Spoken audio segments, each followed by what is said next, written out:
আমরা সবাই জানি 1 জুলাই ওই দিনটা অ্যাকচুয়ালি জাতীয় চিকিৎসক দিবস হিসাবে আমরা প্রতি বছর পালন করি। 2026 পালন করার কথা ছিল, কিন্তু আমার ভোপালে যেতে হয়েছিল। আমি বলেছিলাম 1 জুলাই আপনারা করে নিন। তো আমার যারা সতীর্থরা আছেন মেডিকেল প্রফেশনে, তারা বলছিলেন যে আপনি আসলেই ভালো হবে। তো গতকাল আমি এসেছি। তো সেখানে আমি বলেছি যে ভোপালে যখন আমি গেলাম, এএমসি অর্থাৎ association of oral and maxillofacial surgery এখানে প্রোগ্রাম ছিল। ওনাদেরকে আমি বলেছি, দেখুন আমি কিন্তু আজকে 1 তারিখ আমি এখানে এসেছি, 2 তারিখ সেখানে প্রোগ্রাম ছিল, কিন্তু at the cost of what, যে ওখানে আজকে আমার প্রোগ্রাম ছিল। ওনাদেরকে আমি বলেছি যে আমার ওই প্রোগ্রামকে বাদ দিয়ে আপনাদের কাছে আজকে এসেছি। তো ওখানে খুব করে সবাই তালি মারলো যে আপনি এইভাবে এসছেন, এটাই সবচেয়ে বড় জিনিস। তো একটা খুঁতখুঁতি থাকে, 5 জুলাই যদি করা যেত তাহলে খুব ভালো হতো।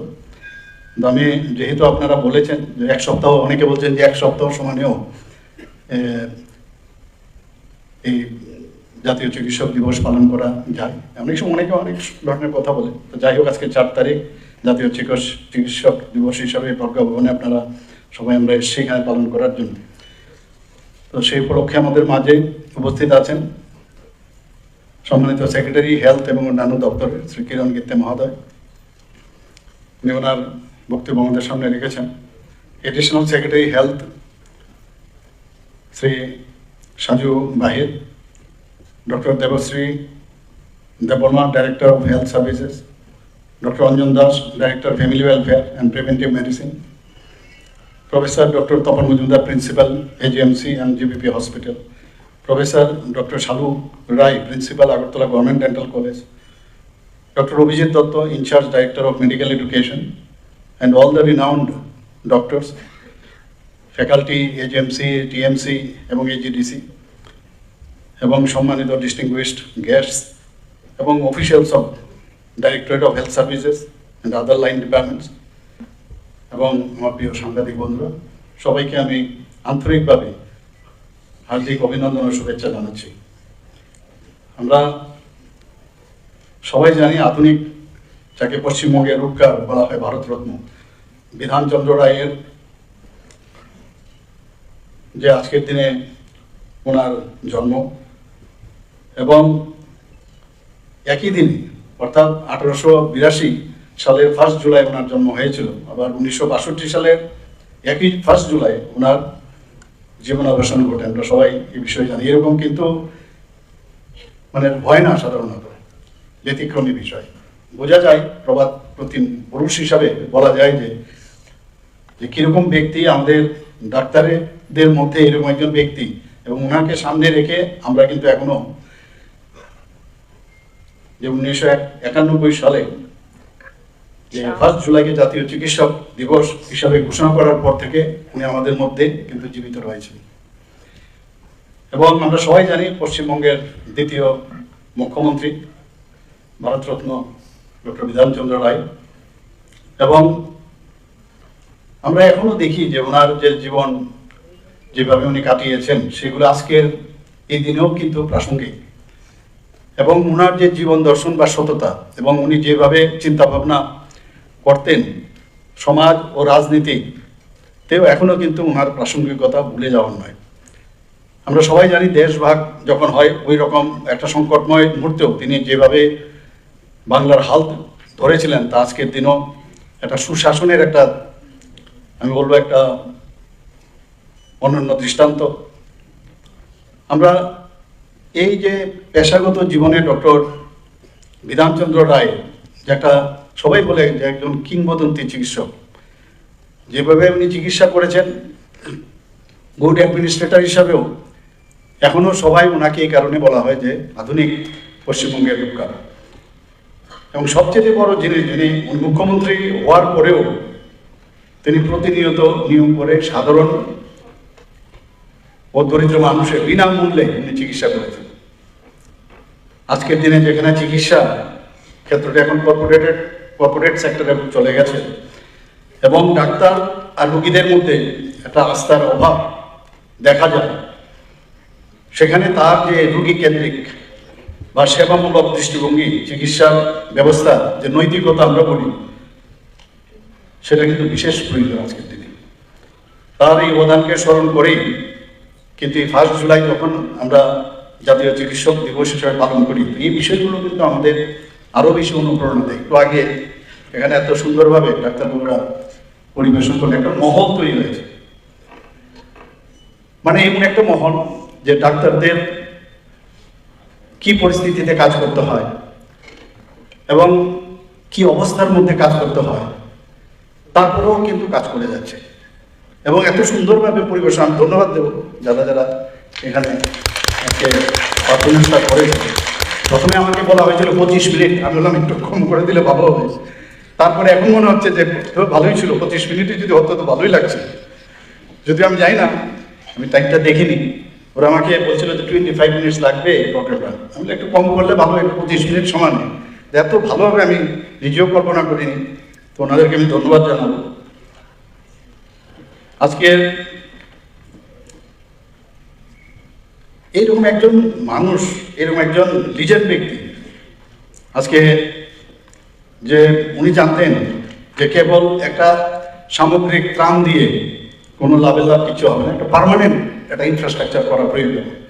তো আমরা সবাই জানি, যদি আজকে আমরা আগরতলায় বসে আছি, ত্রিপুরায় বসে আছি, তারপর আমরা সবাই জানি ওয়েস্ট বেঙ্গলের ত্রিপুরা মানেই, ওয়েস্ট বেঙ্গলের কলকাতা মানে আমাদের কাছে মনে হয় আমাদের, যদিও ওয়েস্ট বেঙ্গলের লোক এখনো আমাদের যে ফিলিংস ওনাদের প্রতি, তাদের কিন্তু এক প্রত্যেও ওনাদের সে বিষয়ে কিন্তু তাদের চিন্তা ভাবনাও নেই। তা আমি এবারে যে বর্তমান মুখ্যমন্ত্রী হয়েছেন, ওনাকে যখন আমি এবার বাংলা জয় করলেন, তখন ওনাকে আমি যখন মানে বুকে দিয়ে সম্বর্ধনা দিচ্ছিলাম, তা আমি ওনাকে বললাম, আপনার চাইতেও, আপনার এখানে এত বেশি মানুষ খুশি, তার চাইতেও বেশি খুশি ত্রিপুরার মানুষ। সবাই আনন্দিত যে এইরকম একটা ঘটনা ঘটেছে। সারা ভারতবর্ষের না, শুধু বাংলার না, সারা পৃথিবীর মানুষ তাকিয়েছিল, যে মনে হচ্ছে এর আগেও আমরা সবাই যাই কলকাতায়, যেরকম নর্মাল যাই, মুখ্যমন্ত্রী হওয়ার সুবাদে যাই, এবং এইবারের ক্যাম্পেইনের সময় আমার যেতে হয়েছে প্রায় 20-25টা জায়গার মতো আমি গেছি। এবং যখন ভোট টেকিং এর সময় আমি যখন এবার গেলাম, যাওয়ার পরে আমি জানি না, আমার এরকম একটা ফিলিং হচ্ছিল যে মনে হচ্ছে যে আমরা মানে একটা স্বাধীনতা পেয়েছি, এর একটা আলাদা ফিলিংস। আমি গাড়ির থেকে নামার পরে, যখন প্লেন থেকে নামার পর গাড়িতে উঠছিলাম, যে একটা ফ্রেশনেস যাকে বলে, এরকম একটা ফিলিংস আমার মধ্যে ছিল। তো ওনাকে আমি সেটা বলছিলাম। তো সেই জায়গায় দাঁড়িয়ে আজকে যে কলকাতার উনি আমাদের যে সেকেন্ড যিনি মুখ্যমন্ত্রী হয়েছে, ডক্টর বিধানচন্দ্র রায়, উনি নগর উন্নয়নের উপর বেশি জোর দিয়েছিলেন।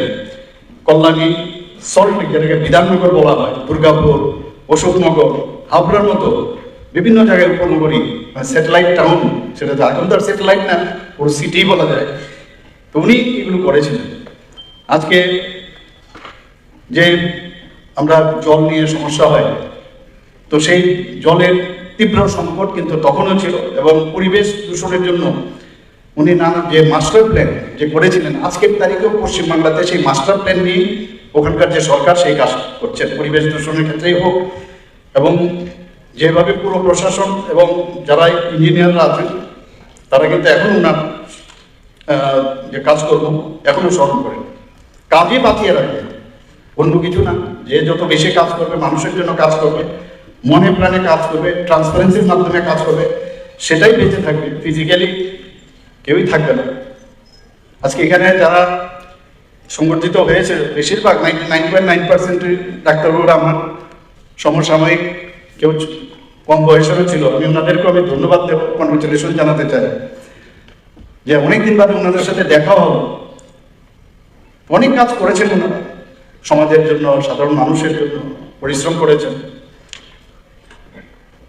তো এই যে আজকে উনি গঠনমূলক কাজের বিষয়ে, বিশেষ করে যুব সমাজ এবং শিক্ষার প্রতি ওনার দৃষ্টিভঙ্গি খুব এইদিকে খুব অ্যাড্রেস করতেন, যে কারণে উনি বারবার বলতেন, উনি বিশ্বাস করতেন যে এইসব যুব সমাজের উচিত এই যে ধর্মঘট, সস্তা রাজনীতির থেকে যেন সবাই তুলে দেয়। এখন তো আমরা ত্রিপুরাতেও অনেকটা কমেছে, কিন্তু এখনো উকি ঝুঁকি দেয়।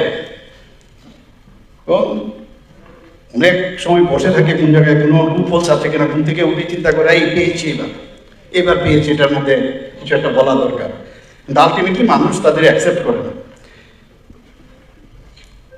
আমাদের ডক্টর বিধানচন্দ্র রায়, ভারতরত্ন ডক্টর বিধানচন্দ্র রায়, উনি আইআইটি খড়গপুর, কলকাতা আইআইএম ইত্যাদি যে ইনস্টিটিউটগুলি ওনার সময় ওনার চিন্তাধারাতেই কিন্তু সেখানে হয়েছে।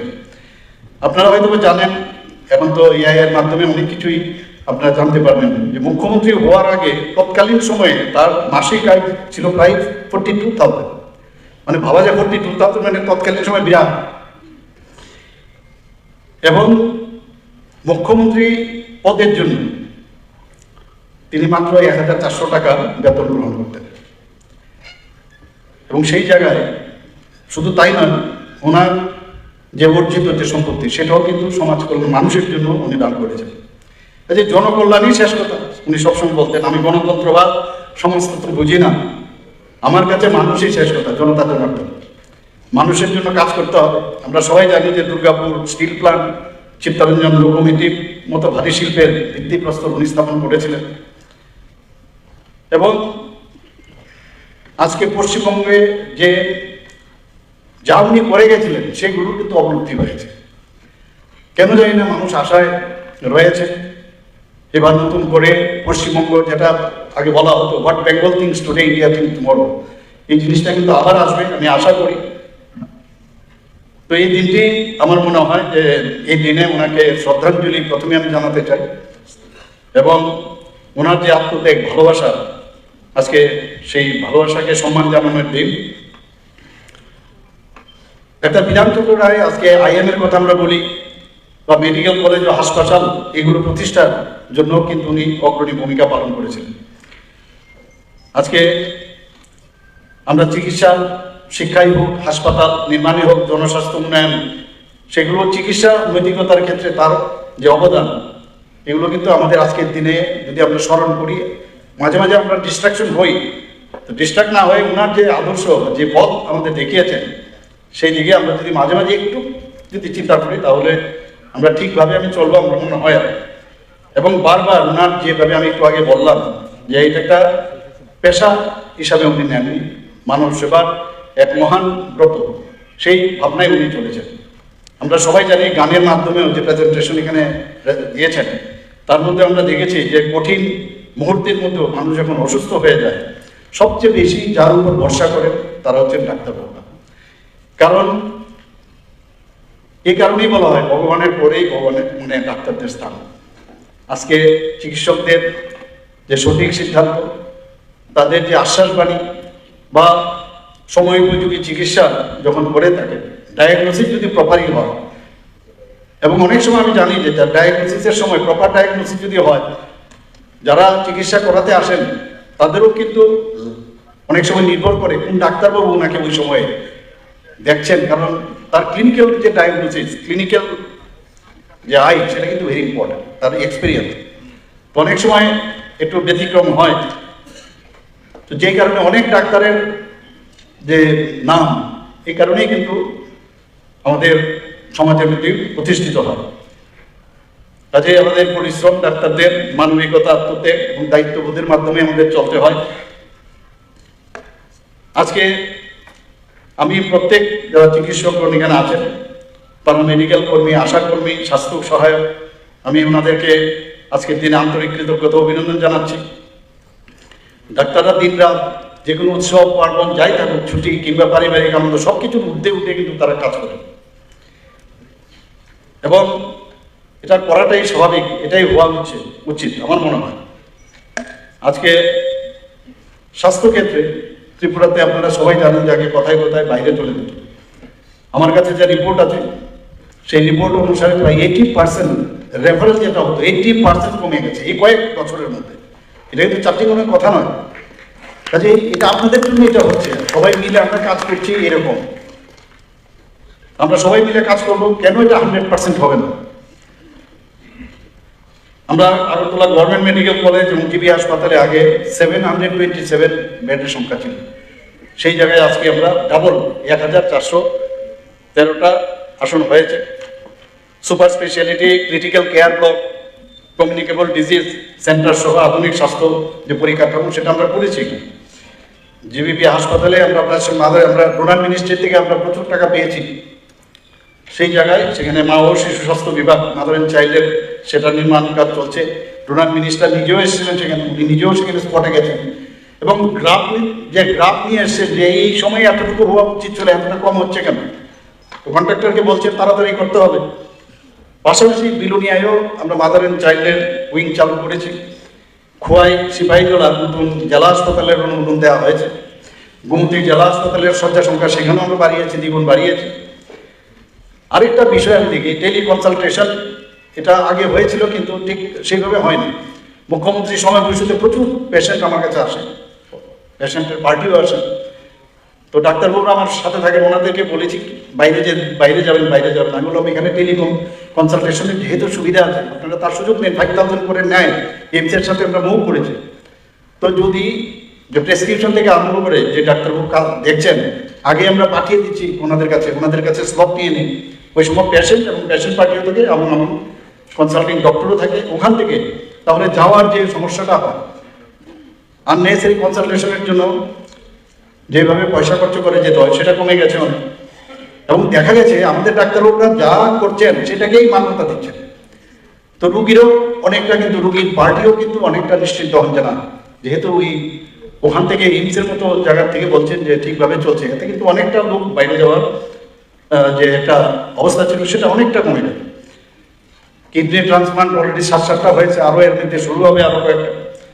এবং রেসিপিয়েন্ট এবং যারা ডোনার তারা দুজনেই সবাই ভালো আছে। আমরা আগামী দিনে লিভার ট্রান্সপ্লান্টের কথা বলছি, হার্ট ট্রান্সপ্লান্ট যাতে হয় তার ব্যবস্থার জন্য উদ্যোগ নিচ্ছি।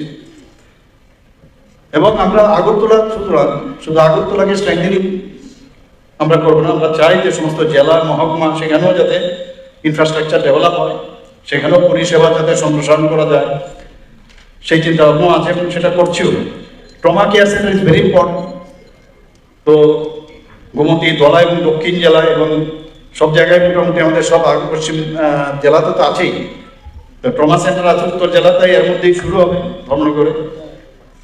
Agartala government medical college, GBP হাসপাতাল, এই সরকার যে কত সেন্সিটিভ আপনারা সবাই জানেন যে মাত্র 10 টাকার বিনিময়ে আমরা সাবসিডি দিয়ে সেখানে যারা পেশেন্টের সাথে যারা আসেন তাদের 10 টাকার বিনিময়ে দুপুরের খাবার দেওয়ার ব্যবস্থা আমরা করেছি। আমি নিজেও সেখানে গিয়েছিলাম। 2025-26 অর্থ বছরে আমরা বাজেটে সেটা পাস করেছি, ভারত মাতা ক্যান্টিন ও নাইট শেল্টার স্থাপন।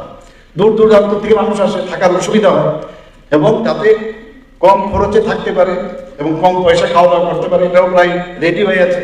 তো সেটাও ইনগুরেশন আমরা করবো। চোখের চিকিৎসার জন্য প্রায় রেটিনা হোক বা গ্লুকোমাই হোক, ক্যাটারাক্টের জন্য বাইরে চলে যাচ্ছে। আমরা বললাম যে মানে আয়ের জন্য যেন বাইরে না দিতে হয়, এর জন্য 100 আসনের বা একটু কম হতে পারে পরে। সেখানেও আমরা আইএলএস এর পাশের যে একটা জমি আছে সেখানে 100 বেডের একটা টার্সিয়ারি আই কেয়ার হসপিটাল আমরা করছি সেখানে। এবং এটাকে আমরা যা ঠিক করেছি যে জিবির সাথেই এটা অ্যাটাচ করবো, এটা মেডিকেল কলেজের সাথে। ওখানে অনেকগুলো ওটি করেছে।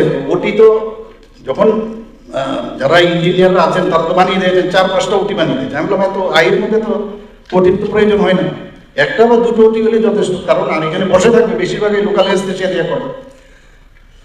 তো আমি বললাম যে যখনই প্রয়োজন হবে যারা জিবি হাসপাতালে, তখন যদি রিকোজিশন দেওয়া হয় নেতাগুলি তারা চলে আসবে। এটা এনএমসিও মেনে নেবে, কোনো অসুবিধা নেই, কাছাকাছি আছে। প্রধানমন্ত্রীর জন আরোগ্য যোজনায় আমাদের 100% স্যাচুরেশন পয়েন্ট রয়েছে। ক্যাপিং ছিল, এখন পর্যন্ত প্রায় 307 কোটি 79 লক্ষ টাকা যে দাবি নিষ্পত্তি করা হয়েছে। ত্রিপুরা একমাত্র রাজ্য যেখানে সমস্ত মানুষ যে স্বাস্থ্য যে সুরক্ষা যে ইন্স্যুরেন্স সেটা কিন্তু ত্রিপুরাই 100%। মুখ্যমন্ত্রীর জন আরোগ্য যোজনা আমরা শুরু করলাম, সেখানেও প্রায় 50 কোটি 18 লক্ষ টাকার দাবি নিষ্পত্তি করা হয়েছে। এবং বিভিন্ন জায়গায় যেভাবে মাননীয় প্রধানমন্ত্রীজির যে এত বড় একটা প্রকল্প, এবং সব জায়গার মধ্যে একইভাবে 5 লক্ষ টাকা করে প্রতি বছর প্রতিটা ফ্যামিলি পাবে এবং সেটা খুব ভালো চলছে সব জায়গায়। মুখ্যমন্ত্রী নিরাময় আরোগ্য যোজনা অভিযান, আমরা সবাই জানি প্রায় 65% মানুষ যারা মারা যান বেশিরভাগই দেখা গেছে যে এই ধরনের যে নন কমিউনিকেবল ডিজিজই মারা যায়, হাইপার টেনশন থেকে শুরু করে ডায়াবেটিস, ব্লাড প্রেশার, ক্যান্সার ইত্যাদি। তো তার জন্য একটা অভিযান আমরা করেছিলাম, সেটা এখনো চলছে। ত্রিপুরা গভর্নমেন্ট হোমিওপ্যাথিক কলেজ ও হাসপাতাল এবং আয়ুর্বেদিক কলেজ ও হাসপাতাল আমরা 2026-27 শিক্ষাবর্ষ থেকে তার পঠন পাঠন শুরু হবে। এবং দিল্লি থেকেও আমাদের ন্যাশনাল কমিশন ফর হোমিওপ্যাথির তরফ থেকে 2বার ইন্সপেকশন করেছে। National commission for Indian system of medicine আয়ুর্বেদিককে অলরেডি গ্রিন সিগন্যাল দিয়ে দিয়েছে। সেখানে 60 আসন সেখানে থাকবে, সেখানে উদয়পুর তেপানিয়ায় হবে আয়ুর্বেদিক কলেজ, সেটাও 26-27 অক্টোবর ছিল। এখন আমরা দেখলাম অনেক সময় কাজ করতে গিয়ে অনেক জিনিস বোঝা যায় যে ত্রিপুরা যে আমাদের সেন্ট্রাল ইউনিভার্সিটি আছে সেখানে আমাদের যেতে হয়, সেখানে মেডিকেল সম্পর্কে তাদের অনেক সময় ধারণা থাকে, বুঝতেও পারে না অনেক সময়। তো আমরা ঠিক করলাম যে এতগুলো এখন মেডিকেল কলেজ এখানে হয়ে গেছে, প্রায় 550টার মতো, 500-550 আমাদের MBBS এর সিট হয়েছে এবং পিজি সিটও অনেক বেড়েছে। আগে যেখানে 196টা ছিল টিএমসি এবং এজিএমসি নিয়ে, সেই জায়গায় এখন আরও 83টি পিজি এখানে শুরু হয়েছে। তো সব মিলে আমাদের যেহেতু মেডিকেল, ডেন্টাল এবং হোমিওপ্যাথিক, আয়ুর্বেদিক হচ্ছে, এএনএম, জিএনএম, ফার্মাকোলজি, তো কেননা আমরা নিজেরাই ইউনিভার্সিটি করছি, আমরা সেটা পাশ করেছি Tripura university of health services করে, ক্যাবিনেটও পাশ করিয়েছি এবং বিধানসভায় সেটা পাশ হয়েছে। আমরা এর মধ্যে আগরতলা গভর্নমেন্ট ডেন্টাল কলেজে সেখানেও ডোনার মিনিস্ট্রেটিং আমরা প্রায় 202 কোটি টাকা পেয়েছি। সেটা দিয়ে আমরা নতুন বিল্ডিংও আমরা IGMA করছি এবং অন্যান্য বিভিন্ন জায়গায় হোস্টেল ফেসিলিটির জন্য সেই ব্যবস্থা আমরা করছি। 2026-27 অর্থাৎ এপ্রিল-মে পর্যন্ত টিকাকরণ একটা কর্মসূচি, একটা ভেরি ইম্পর্টেন্ট পার্ট। সেখানে 81.7% আমরা শিশুদের টিকা অলরেডি প্রদান করা হয়েছে। মুখ্যমন্ত্রী সুস্থ শৈশব ও সুস্থ কৈশোর অভিযানে 1 থেকে 19 বছর বয়সে আমাদের টার্গেট ছিল 100%, সেটা হয়েছে। 10 লক্ষেরও বেশি শিশু ও কিশোরীদের আমরা কিন্তু সেই যে অভিযান, তাতে করে পুষ্টি ও স্বাস্থ্য পরিষেবা আমরা পৌঁছে দিয়েছি।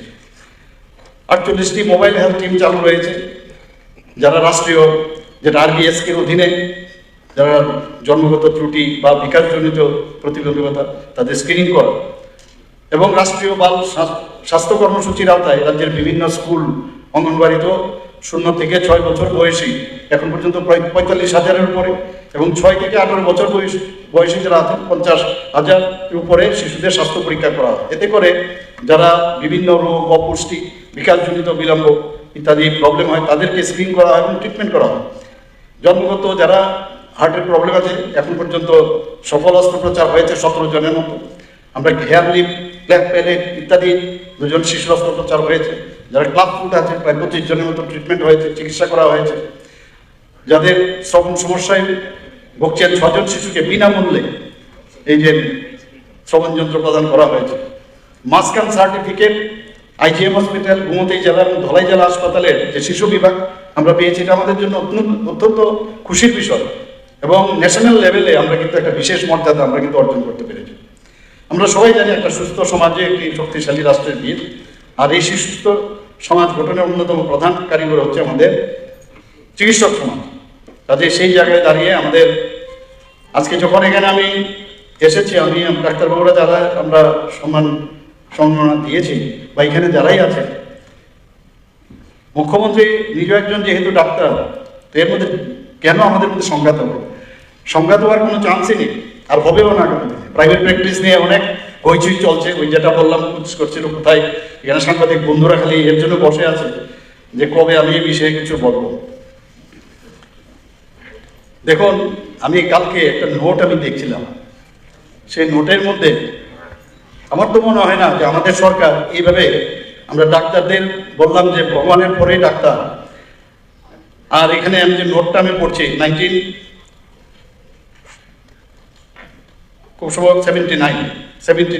নোটটা কি লিখেছেন, এ মিটিং কল, আপনাদের আজকে এখানে পেয়েছি যেহেতু আপনাদের জানা উচিত।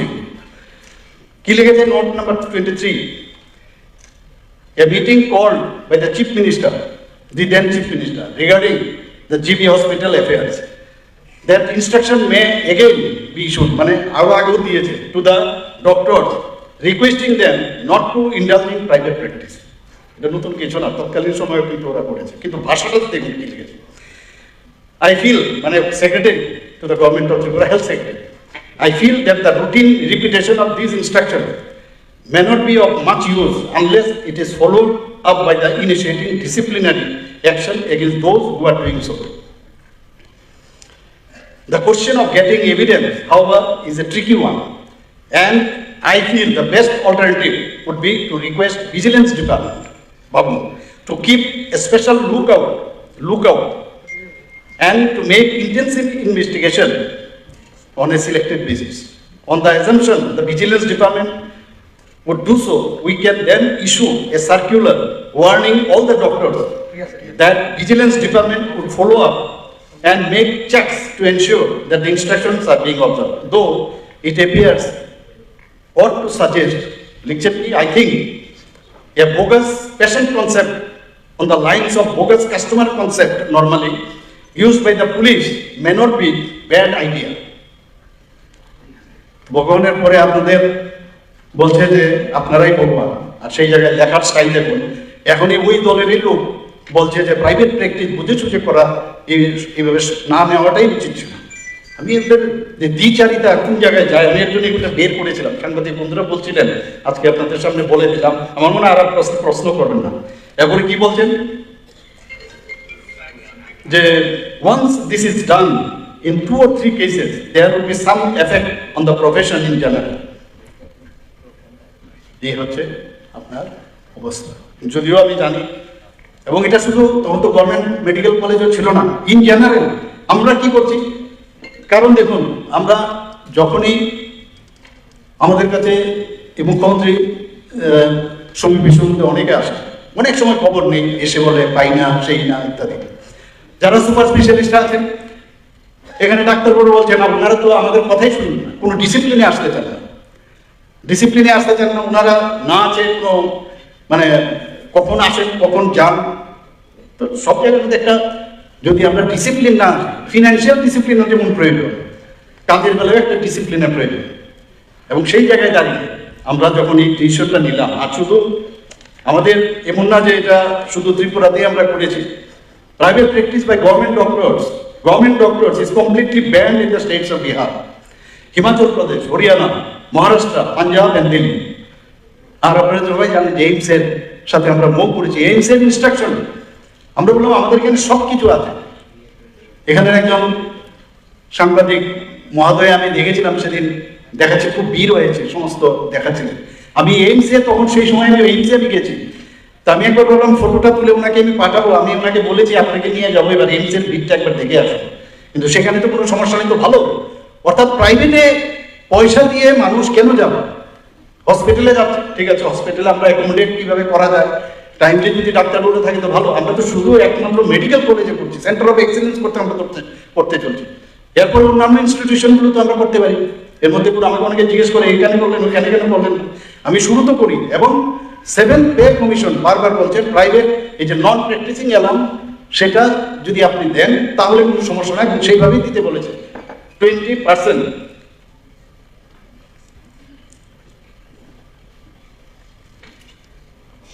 20% যে বেসিক পে আছে, সে বেসিক পে যে এনপিএটা যদি দেওয়া হয়, সেই এনপিএ কিন্তু বেসিক পের সাথে যুক্ত হবে, তাতে করে ওনার যখন পেনশন পাবেন, পেনশনের বেনিফিটও কিন্তু তারা পাবেন।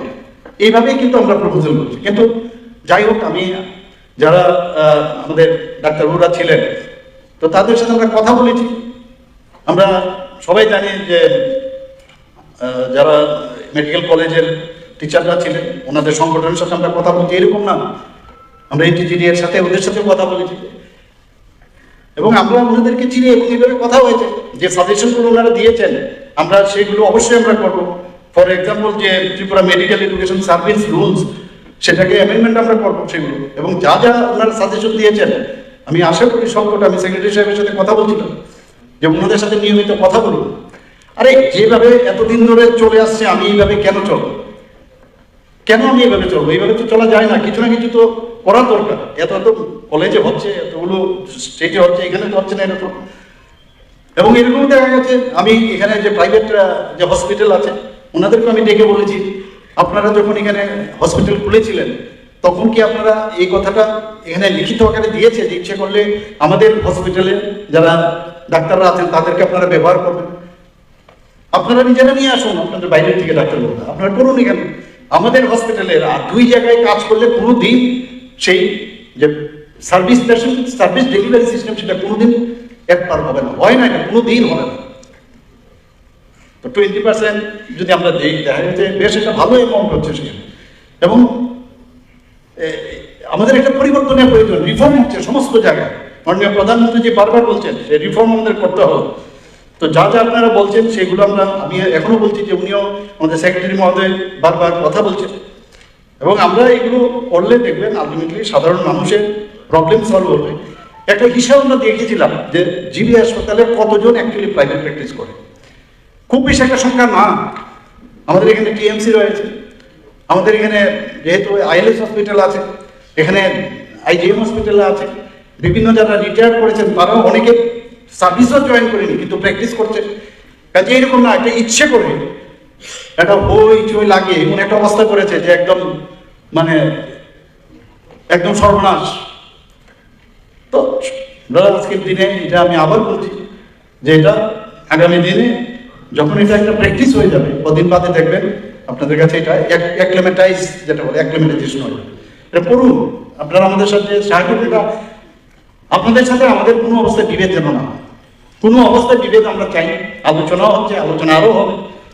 এবং যে চিকিৎসকদের সম্পর্কে যেটা ডক্টর বিধানচন্দ্র রায় যেভাবে দৃষ্টিভঙ্গি নিয়ে কাজ করেছেন আজকের দিনে এটা প্রাসঙ্গিক, আমাদেরও এইভাবে চিন্তা করতে হবে।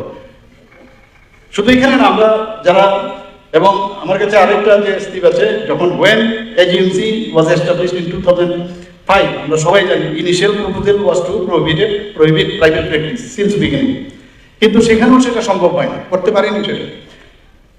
এখন তো আমাদের অনেক ডাক্তারবাবুরা প্রচুর আসছে, ত্রিপুরার অনেক ছেলে মেয়েরা এখন আসছে। আগে সুপার স্পেশালিস্ট পাওয়া যেত, এতগুলো স্পেশালিস্টও এখন বেড়ে গেছে যে তাদেরকে যদি আমরা এই 7 পে কমিশন, এখন 8 পে কমিশনের হয়তো আরও বাড়াতে পারে।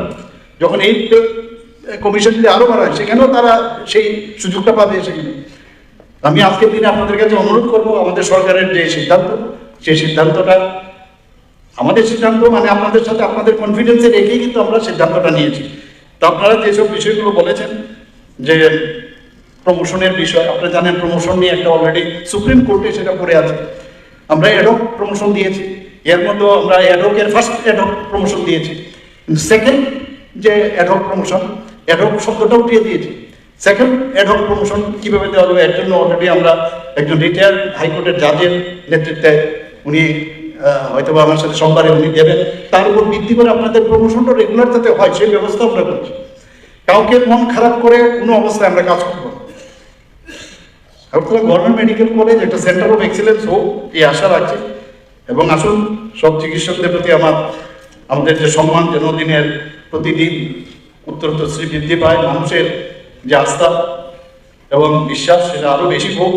এবং মাননীয় প্রধানমন্ত্রী যে বিকশিত ভারত 2047-এর যে স্বপ্ন দেখছেন সেটা যেন বাস্তবায়ন হয়, সে আশা রেখে আবারও সবাইকে হার্দিক অভিনন্দন, শুভেচ্ছা জানিয়ে আমার কথা বলা শেষ করছি। নমস্কার, জয় হিন্দ, ভারত মাতা কি জয়।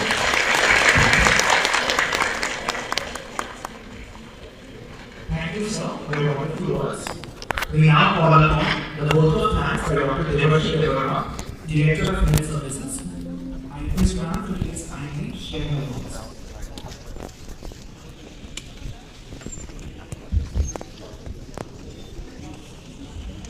I request Dr. Devarshi Devarma, sir, Director of Health